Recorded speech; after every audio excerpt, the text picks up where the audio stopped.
Hello Fleet, and welcome back to another episode of Sail and Chat, where I talk about the news and I answer some of your questions. So today is September the 16th, and that's an exciting time because tomorrow the game is going to go live, and probably the most excited server region might just be the NA region because the Tirpitz is going to go on sale. However, before all of you go out and buy yourselves a Tirpitz, let me at least correct one of the errors I've made. The Tirpitz did not get a buff to its AA. In fact, what happened was that with the recent patch, all the boosts to stats given by the captains and the modules started to show up. And I let's just say I made a mistake. I looked at the numbers and went, oh look, it went and got a boost. Must have actually been buffed. It hasn't. The Tirpitz is still lackluster in AA. However, I have found that by playing it with the advanced firing training skill, the Tirpitz is a little bit better on AA, and you still get to shoot down a few planes here and there, although it's nothing compared to potentially what a North Carolina or an Iowa could be capable of. Rumor has it though that tomorrow when the game does go live, they might be giving away Dianas on the NA server. That's a tier 2 premium Russian cruiser that on the NA server we haven't seen yet. So there's a potential that it's coming. So keep your eyes open for that. Tomorrow, Wargaming will be doing an official stream for the launch of World of Warships.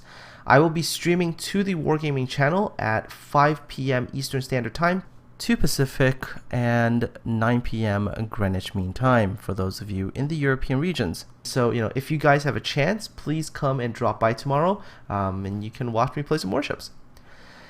Also, for those of you in the NA server region, warshipstats.com is actually giving away some premium ships, including a Tirpitz. So I would definitely recommend going to their website, warshipstats.com, like I mentioned earlier, and take part in their giveaway. Maybe you could score yourselves some premium ships. Another patch seems to have happened, although I don't think the patch notes came up. What I think happened, according to some of the posts I've read on the forums, is that now the matchmaking tiers is again more limited.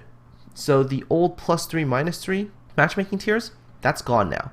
You've got +2, -2 for some ships, and some ships even get +1 only. So +1, -1 only. So definitely a good change for certain ships that I think really needed it. Cough, cough, Kawachi, cough, cough.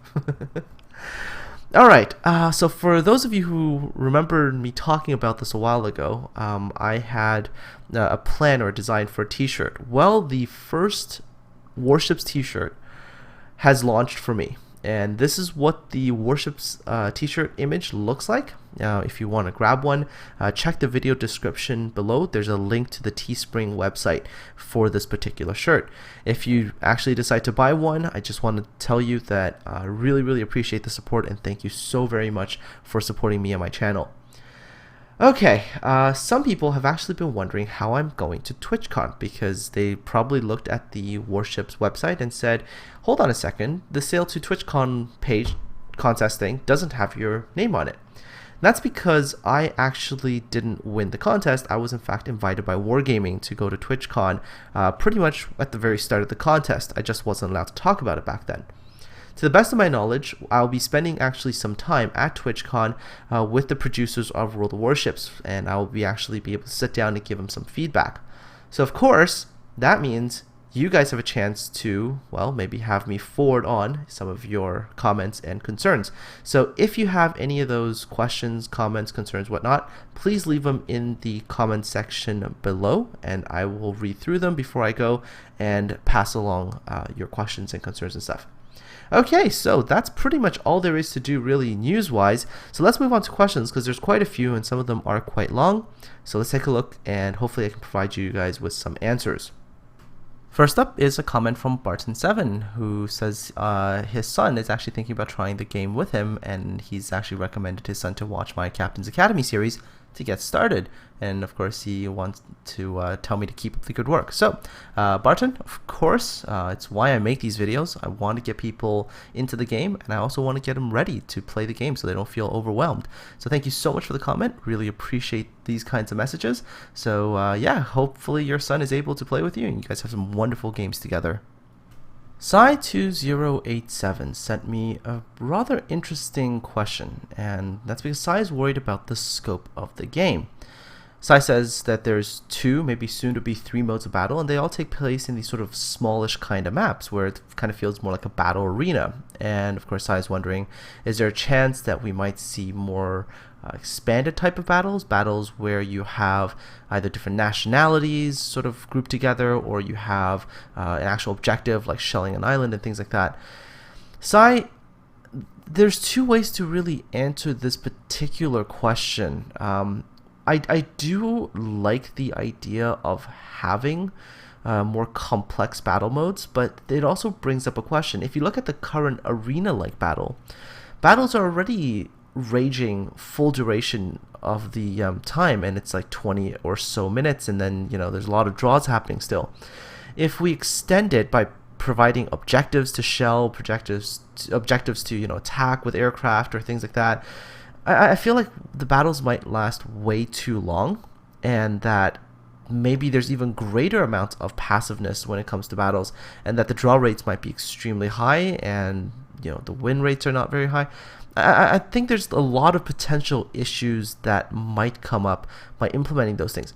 Nevertheless, I do think they're great ideas, and I do think that something more does need to be done in terms of making the game more naval oriented. At times I do think that this game lacks a little bit of that naval taste. It still kind of feels like, at times, not all the time, but at times it does feel like a little bit like a tanks game on water with sort of land-based objectives instead of naval objectives. So I do think that something could be done in this particular regard, and I might be able to bring that up as well with some of the producers and see what the viability of something like this would be. So thank you for sending in that question.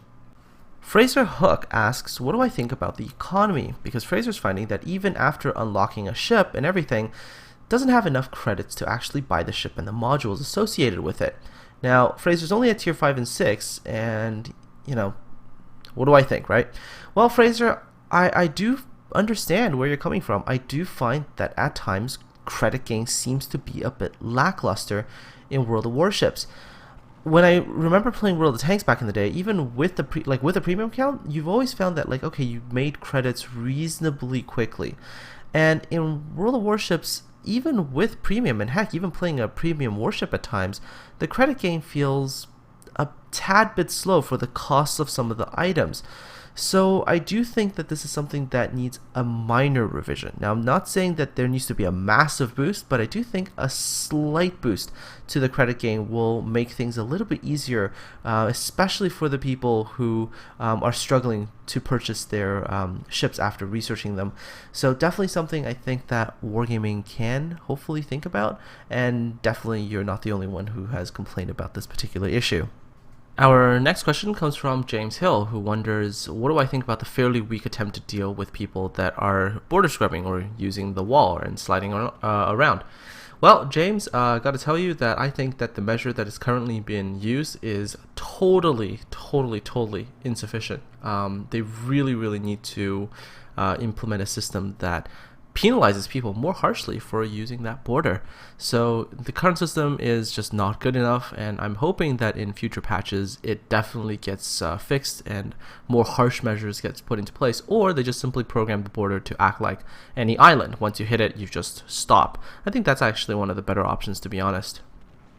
Johannes Diechtman, I'm sorry if I got your name wrong there, wants me to kind of tell all the DDs or US DDs and all cruisers out there that if you see a battleship hit something and really just do a lot of damage and leave a target with very little HP, please KS it and just get the kill, and just finish off the target. So take the guns out of action, so the battleship doesn't have to take another 20 some odd seconds, reload, fire another salvo, and then have to reload the guns again before engaging another target. And Johan, I agree with you completely. Little ships, especially ships that have that rapid rate of fire and can quickly switch targets, yeah, if they can get that kill, get it, because one, it takes the guns out of action for the enemy ships, and two, it saves the battleship one of their salvos to potentially do heavier damage to something else. So for all of you out there who are in USDDs and cruisers, more situational awareness, pay attention to when your battleships do nuke stuff, and if they damage something heavily, quickly finish it off. It really helps your battleships out. Course of the Dark is wondering if it's potentially possible for Wargaming to implement what I think is essentially control of one's secondary guns. And Corsa, I have to tell you, Wargaming tried it. It was deemed too overpowered, and that's why they've taken it away. Because once you gave control of secondary guns to things like battleships, then destroyers just never, ever could get close enough and actually survive, because they would just get hammered to death by the secondaries. So Wargaming did try this actually. It was deemed too OP, and they've removed the ability to do that. Our next comment comes from Nutluck, who wants to point out that it seems that getting more kills equals more experience than comparing to, let's say, just getting damage. Nutluck, what I want to explain, and I think this is because a lot of people don't understand this yet, is that in World of Warships, how one's experience is calculated is very, very, very, very complex, at least so I think. Because what your experience is calculated on is things like, for example, what tier ship did you damage? So if you damage, let's say, an equal tier ship, even if you did a lot of damage, you will get less experience than if you did only some damage to a higher tier ship. Not only that, but in World of Warships, there's even times where it's like, depending on what ship you use to kill another ship, there's an experience disparity there as well. So, for example, I found that when I'm in a carrier, I always tend to get more experience if I actually go and sink destroyers than if I only sunk battleships and other carriers. Maybe it's because there is a higher multiplier for sinking destroyers, because destroyers are so much harder to hit in a carrier. While I don't have the numbers fully, I guess, to back that up, it does seem that the EXP calculation factors all of these things in.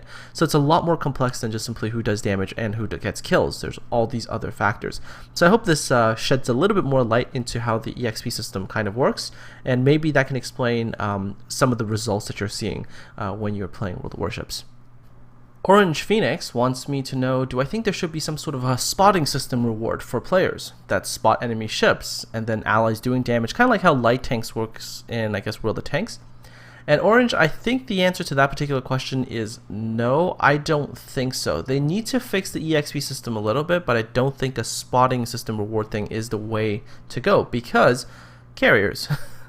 World of Tanks, light tanks are the fastest things, so they're kind of expected to be on the front lines ahead of time to spot stuff. Nothing in World of Warships is going to be able to really spot things ahead of a carrier, because a carrier can just launch a fighter, get it over there as quickly as possible, and planes fly significantly faster, and then they'll spot everything. Which means that if that was a system to be implemented, a carrier would just get all the experience all the time. And I don't think that that's a good thing, considering, you know, carriers are already getting so much experience for being able to do a lot of damage. So it is a system that I think should not be implemented into World of Warships, although I do think other things should be implemented to make the EXP gains a little bit more balanced, I guess, between different kinds of ships. Outward Panic Joe asks, is it a good idea as a USN destroyer to help carriers by laying smoke, let's say when an enemy attack is coming? And also, is it possible to distract enemy aircraft with the destroyer AA guns? And finally, do I think that the USN destroyers getting an air defense consumable is a good idea? Wow, okay. 3 questions in one. Let me quickly answer all of these. First up, it's a wonderful idea to actually cover your CVs in smoke if they're under attack. The smoke does conceal them. In fact, I've once had a situation where a Shimakaze deployed smoke for my midway and actually completely saved me. So, you know, the smoke, it's definitely helpful for carriers. Although the whole thing about your A luring planes away, that's not likely to happen. Although with the USN destroyers in particular, at least when you get the actual air defense consumable, or the, I guess, the defensive fire consumable, you are able to disrupt attacks by causing the spread of the enemy plane's torpedoes to really sort of spread out into a nice big fan, thus minimizing the amount of hits that your ships will take. So as a USN destroyer, your main role really is sort of just to hold that defensive fire ability until you see the planes actually starting to initiate, or at least maneuvering to initiate that torpedo run. Then you activate that ability, disrupt it, so your carrier or your ships take less damage. And I think that for the USN destroyers, the defensive AA fire consumable being given to them, it was a wonderful idea. Although I haven't actually seen a lot of destroyers putting that particular thing into use. Most of them still prefer just to having the speed boost and just zipping around with their destroyers. Hopefully in the future, when you see more DDs take up this AA role, it'll make carriers even more difficult to sink, and might, you know, change the higher tier metas in a slightly different but more positive way. Next up is a rather long question from Star-Lord, and hopefully I'll be able to answer all of this. So Star-Lord, first things first, it is possible to get Citadel hits with HE ammunition. It typically happens when you fire HE at things that have very little armor. So take, for example, a Chester would take HE damage, take Citadel hits from HE shells, and also things like the Miyogi if you drop the HE shells at a high enough angle. The deck armor on the Miyogi is rather thin. So it can happen, but rather rare. Now onto your other questions. The first one is, why does your ship explode when you die from flooding damage? Makes no sense whatsoever. Well, I mean, it happens. It's not unheard of. If you think, like, let's say, take for example the HMS Barham got hit by torpedoes, the ship capsized, and as it was capsizing, I guess certain things in the magazine fell loose and it detonated and the ship blew up. So that it could happen. It's not something that really bothers me too much because again, this is a video game, and while we are playing with historical ships, maybe not historically accurate ships, but we are playing with historical ships. It's okay. It's a video game. And that of course brings up the second point, which is relating to flooding and having your ship list a certain way or another, and then by listing cause a difference in the range of your guns and all that stuff. Star-Lord, it's a cool thing in real life. I remember, if I actually remember this correctly, I think the USS Texas was able to elevate its guns a few degrees by flooding one side of the ship and causing a list, and then bringing the guns up and being able to shoot the shell a bit further. I think that's great in historical terms and in history, but in a video game, I think that would just simply cause more anger and annoyance than anything. So while I'm okay with this on a historical basis, and I think that's wicked that in history they did this, I don't want that to come into a video game, because that would really, really, really cause a lot of problems. Can you imagine if a carrier took like 2 torpedoes listed 5 degrees and couldn't launch planes for the entire game? It's great in real life, in terms of being able to take things out and take out carriers and put it out of action, but in a video game, that just piss people off. And of course, your last point, which is not having destructible environments. Again, video game. Every time you want to model something like a destructible environment, or firing a broadside into the hills and having things come off, remember that also causes the amount of demand on your computer in terms of processing requirements for the CPU and the GPU to go up. So that means less and less people will be able to play the game. Again, maybe not the best thing to have in the actual video game. One more thing is that you're asking about civilian merchant cargo ships, etc., in like a convoy system maybe. Again, I could see that actually being implemented in the future, and I'm not sure if they're going to put it in, but I've definitely heard rumors of them considering something like that, shall we say. And also the lack of weather, storms, hurricanes, rough seas. I know from, I think, one of the more recent developer interviews that they said they are considering this particular environmental thing. They are working on it. So I think in the future we'll probably see that. So hopefully I've been able to answer all of your questions. Of course, if you have any more, don't be afraid to leave them in the comment section for me. Swarm509 asks, what are my feelings on battleships as they are right now? Apparently Swarm is still hearing lots of comments on battleships being too slow, useless, needing buffs to the guns, etc, etc, etc. But Swarm has been finding out that battleships are actually quite fun, but they do require higher skill set and of course some useful teammates. Swarm's main, opinion on people's complaints is that people just don't know how to run them, and they usually try to sit too far back and snipe. Right, so Swarm, let me kind of answer this question a little bit. I agree with you. I actually totally agree with you. In fact, the majority of the times where people play battleships and they don't do well with them, it's because they're too passive. I think I've spent more than my fair share of time on my streams playing a battleship and raging at a bit of my teammates and going, why can't you guys be more aggressive? Because the passiveness is killing the teams. So I'm not sure if this is actually going to be fixed in the future, to be honest, but if they can maybe, change it so that HE is a little bit less effective maybe, and battleships don't feel as vulnerable to cruiser fire, then maybe you'll see more pushing. But truth be told, as long as a battleship is willing to make those pushes and to push hard into an enemy team and lead the charge per se, I think battleships can do phenomenally well, and they're really, really powerful ships. In fact, I think if I look at the stats, for example, of some of the best Battleship players, their average damage and stuff is pretty much up there with the top tier carrier captains. And that's because they know when to be super aggressive, when to be a little bit more passive, but they know, and they're not permanently in the same state. And I think that's the issue for a lot of players, is they're almost permanently either hyper aggressive or hyper passive. There's sort of knowing exactly when to do one thing or another. And I think that is hopefully something that will get fixed as people get more playing experience, but we will have to see about that. And our very last question of the day comes from Verkiller002, who's wondering, one, will I do a constant amount of Know Your Ship videos, like one every 2 weeks or something like that?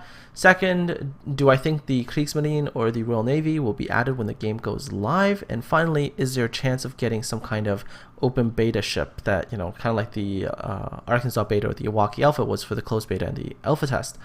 So let's start with the very first question, Verkiller, and that is the Know Your Ship videos. Truth be told, I would really like to do a Know Your Ship video. Ideally, if I had the time and everything, I would want to do one every week.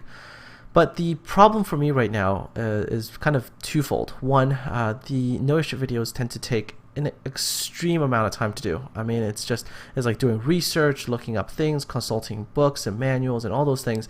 And on the flip side of that is that the Know Your Ship videos also are, from my perspective, completely educational. So I don't monetize those videos, and also there's a chance that maybe like one image in there, one historical image might still have a copyright protection or something. So I don't monetize them. So not only do I have to spend a lot of time on them, they don't really generate anything for me at all. And as much as I would like to just make things all the time and spend tons of hours on it, I still have, sadly, real life bills that have to be paid. And unless I can find a way to fund those things more, I can only do it when I actually have spare time. So during holidays or during breaks that I have.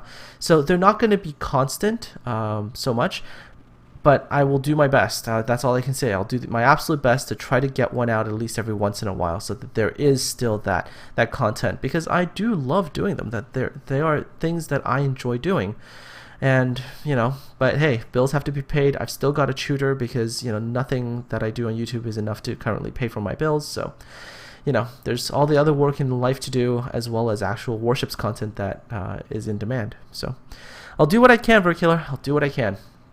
But of course, I have to answer your second question, which is, do I think that the Kriegsmarine or the Royal Navy would make it in by the time the server goes live? And the answer is no.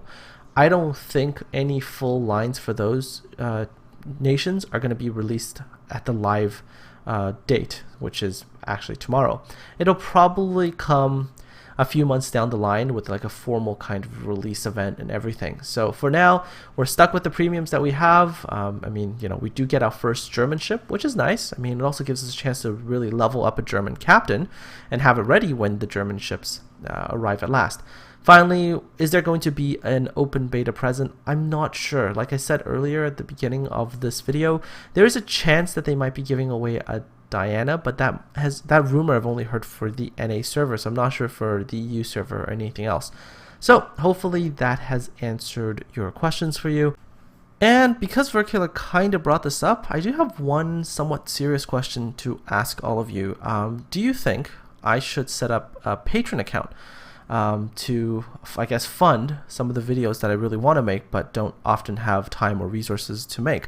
So let me know, and judging by the response, I will decide whether to do it or not. Okay, folks, that pretty much wraps up this Sail and Chat episode. I do actually have to run off as I have a tutoring class starting in approximately half an hour. So you all have a great week, and I'm looking forward to seeing some of your comments, questions, concerns, whatnot, and I will try my best to address them in the next Sail and Chat episode. So take care, have a good one, and I'll see you next time.